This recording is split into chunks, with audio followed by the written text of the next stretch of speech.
ये वीरान खंडहर डालमिया नगर है जो कभी जमशेदपुर जैसी हनक रखता था। केमिकल, एस्बेस्टस, सीमेंट निर्माण से गुलजार रहता था। आज भी लोग उस दौर को याद कर गर्व और गम दोनों से भर उठते हैं। सभी लोग जीवन सरकारी नौकरी में हम लोग को लगा, लेकिन छोड़कर चले आए जितना सुविधा थी यहाँ पर।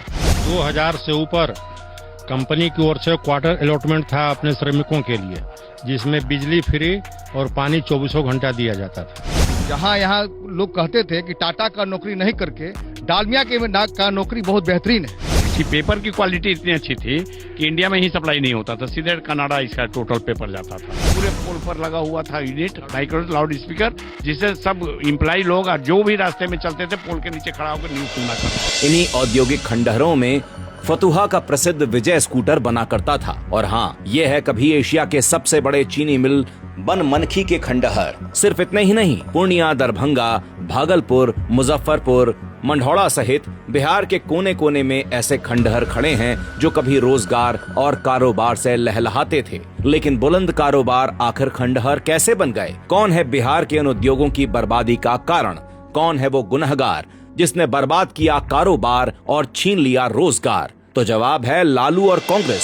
सबसे पहले नेहरू की माल भाड़ा नीति, जिसके अनुसार भारत में कहीं भी कारखाना हो, खनिजों के परिवहन को सब्सिडी दी जाएगी, लेकिन बने हुए माल पर यह लागू नहीं होगी। नतीजा, बिहार के खनिजों से दूसरे राज्य तो फले फूले, लेकिन बिहार के उद्योग बने हुए माल पर कम मुनाफा के कारण बिहार छोड़ने लगे।